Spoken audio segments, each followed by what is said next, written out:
विदेश्वर संहिता। प्रयाग में सूत जी से मुनियों का तुरंत पापनाश करने वाले साधन के विषय में प्रश्न, जो आदि और अंत में नित्य मंगलमय है, जिनकी समानता अथवा तुलना कहीं भी नहीं है, जो आत्मा के स्वरूप को प्रकाशित करने वाले देवता है, जिनके 5 मुख हैं और जो खेल ही खेल में अनायास जगत की रचना, पालन और संहार तथा अनुग्रह एवं तिरोभाव रूप 5 प्रबल कर्म करते रहते हैं, उन सर्वश्रेष्ठ अजर अमर ईश्वर अंबिकापति भगवान शंकर का मैं मन ही मन चिंतन करता हूँ।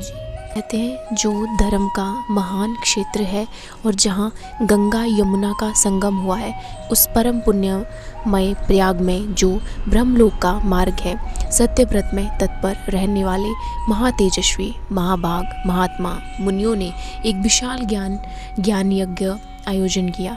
उस ज्ञान यज्ञ का समाचार सुनकर पौराणिक शिरोमणि व्यास शिष्य महामुनि सूत जी वहाँ मुनियों का दर्शन करने के लिए आए। सूत जी को आते देख वे सब मुनि उस समय हर्ष से खिल उठे और अत्यंत प्रसन्नचित से उन्होंने उनका विधिवत स्वागत सत्कार किया। तत्पश्चात उन प्रसन्न महात्माओं ने उनकी विधिवत स्तुति करके विनयपूर्वक हाथ जोड़कर उनसे इस प्रकार कहा, सर्वज्ञ विद्वान रोम हर्षन जी, आपका भाग्य बड़ा भारी है। इसी से आपने व्यास जी के मुख से अपनी प्रसन्नता के लिए ही संपूर्ण पुराण विद्या प्राप्त की, इसलिए आप आश्चर्य स्वरूप कथाओं के भंडार हैं। ठीक उसी तरह जैसे रतन कर समुद्र बड़े बड़े सारभूत रत्नों का आगार है, तीनों लोकों में भूत वर्तमान और भविष्य और भी जो कोई वस्तु है वह आपसे अज्ञात नहीं है।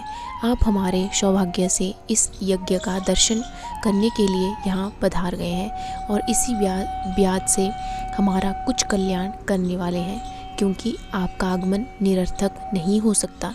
हमने पहले भी आपसे शुभाशुभ तत्व का पूरा वर्णन सुना है, किंतु उससे तृप्ति नहीं होती। हमें उसे सुनने की बारंबार इच्छा होती है। उत्तम बुद्धि वाले सूत जी, इस समय हमें एक ही बात सुननी है। यदि आपका अनुग्रह हो तो गोपनीय होने पर भी आप उस विषय का वर्णन करें।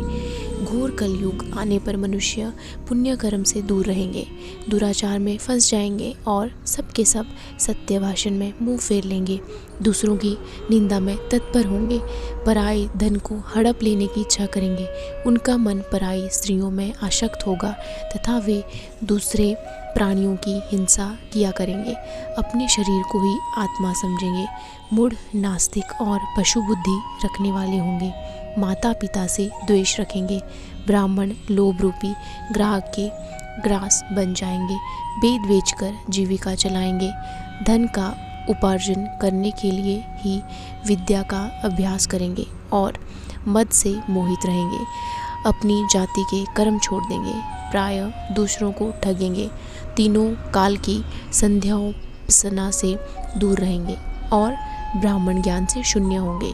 समस्त क्षत्रिय भी सर्वधर्म का त्याग करने वाले होंगे, पापी और बेहविचारी होंगे, उनमें शौर्य का अभाव होगा, वे कुत्सित चौर्य कर्म से जीविका चलाएंगे, शूद्रों का सा बर्ताव करेंगे और उनका चित्त काम का किंकर बना रहेगा। वैश्य संस्कार भ्रष्ट, सर्वधर्म त्यागी, कुमार्गी, धनोपार्जन प्रयायण तथा नाप तोल में अपनी कुत्सित वृत्तिका का परिचय देने वाले होंगे। इसी तरह शूद्र ब्राह्मणों के आचार में तत्पर होंगे, उनकी आकृति उज्ज्वल होगी, अर्थात वे अपना कर्म धर्म छोड़कर उज्ज्वल वेशभूषा से विभूषित हो व्यर्थ घूमेंगे। वे स्वभावतः ही अपने धर्म का त्याग करने वाले होंगे, उनके विचार धर्म के प्रतिकूल होंगे, वे कुटिल और द्विजन निंदक होंगे, यदि धनी हुए तो कुकर्म में लग जाएंगे, विद्वान हुए तो वाद विवाद करने वाले होंगे, अपने को कुलीन मानकर चारों वर्णों के साथ वैवाहिक संबंध स्थापित करेंगे, समस्त वर्णों को अपने संपर्क से भ्रष्ट करेंगे। वे लोग अपनी अधिकार सीमा से बाहर जाकर द्योजित सत्य कर्मों का अनुष्ठान करने वाले होंगे, कलयुग की स्त्रियां प्राय सदाचार से भ्रष्ट और पति का अपमान करने वाली होंगी, सास ससुर से द्रोह करेंगी, किसी से ब्याह नहीं मानेंगी, मलिन भोजन करेंगी, कुत्सित हाव भाव में तत्पर होंगी, शील स्वभाव बहुत बुरा होगा और वे अपने पति की सेवा से सदा ही विमुख रहेंगी। सूत जी, इस तरह जिनकी बुद्धि नष्ट हो गई है, जिन्होंने अपने धर्म का त्याग कर दिया है, ऐसे लोगों का इहलोक और परलोक में उत्तम गति कैसे प्राप्त होगी, इसी चिंता से हमारा मन सदा व्याकुल रहता है। परोपकार के समान दूसरा कोई धर्म नहीं है। अतः जिस छोटे से उपाय से इन सब के पापों का तत्काल नाश हो जाए, उसे इस समय कृपापूर्वक बताइए, क्योंकि आप समस्त सिद्धांतों के ज्ञाता हैं। व्यास जी कहते हैं, उन भावी आत्मा मुनियों की यह बात सुनकर सूत जी मन ही मन भगवान शंकर का स्मरण करके उनसे इस प्रकार बोले। सूत जी कहते हैं, साधु महात्माओं, आपने बहुत अच्छी बात पूछी है। आपका यह प्रश्न तीनों लोगों का हित करने वाला है।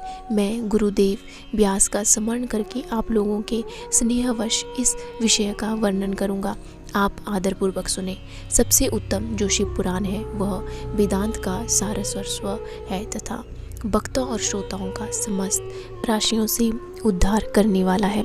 इतना ही नहीं, वह प्रलोक में परमार्थ वस्तु का देने वाला है।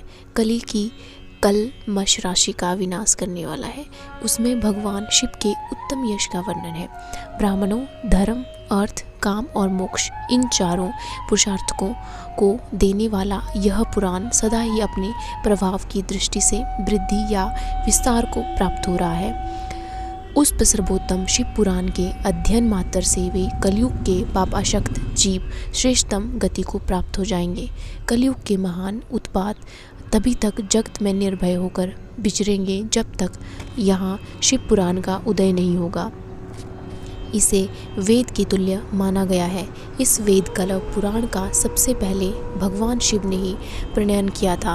विंध्येश्वर संहिता, रुद्र संहिता, विनायक संहिता, उमा संहिता, मातृ संहिता, एकादश रुद्र संहिता, कैलाश संहिता, शत्रुद्र संहिता, व्यायवी संहिता तथा धर्म संहिता, इस प्रकार इस पुराण के 12 भेद या खंड है।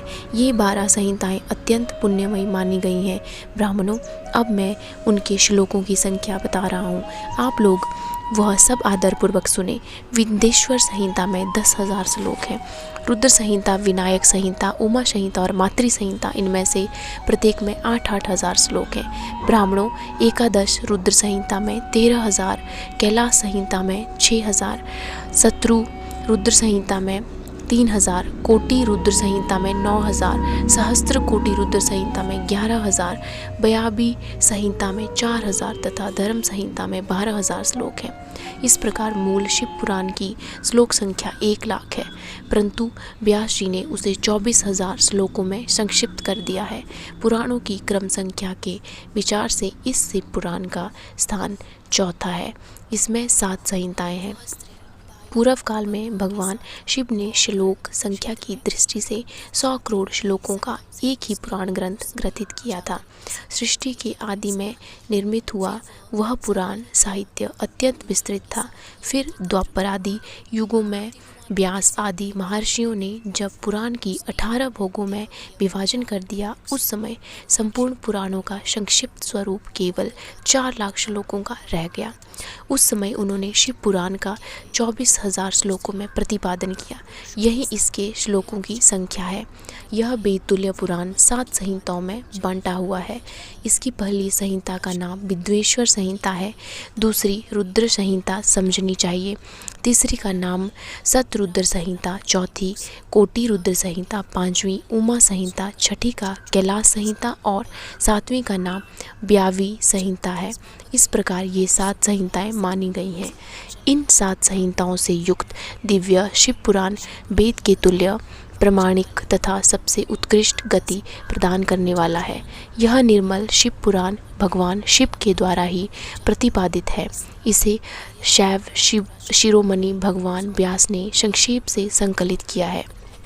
यह समस्त जीव समुदाय के लिए उपकारक, त्रिविध तापों का नाश करने वाला, तुलना रहित एवं सत्पुरुषों को कल्याण प्रदान करने वाला है। इसमें वेदांत विज्ञानमय प्रधान तथा निष्कपट धर्म का प्रतिपादन किया गया है। यह पुराण ईर्ष्या रहित अंतः करने वाला विद्वानों के लिए जानने की वस्तु है। इसमें श्रेष्ठ मंत्र समूहों का संकलन है तथा धर्म अर्थ और काम इस त्रिवर्ग की प्राप्ति के साधन का भी वर्णन है।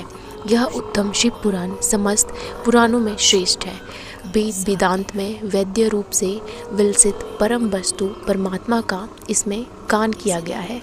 जो बड़े आदर से इसे पढ़ता और सुनता है वह भगवान शिव का प्रिय होकर परम गति को प्राप्त कर लेता है। यह था विंध्येश्वर संहिता का अध्याय 1 और अध्याय 2। धन्यवाद।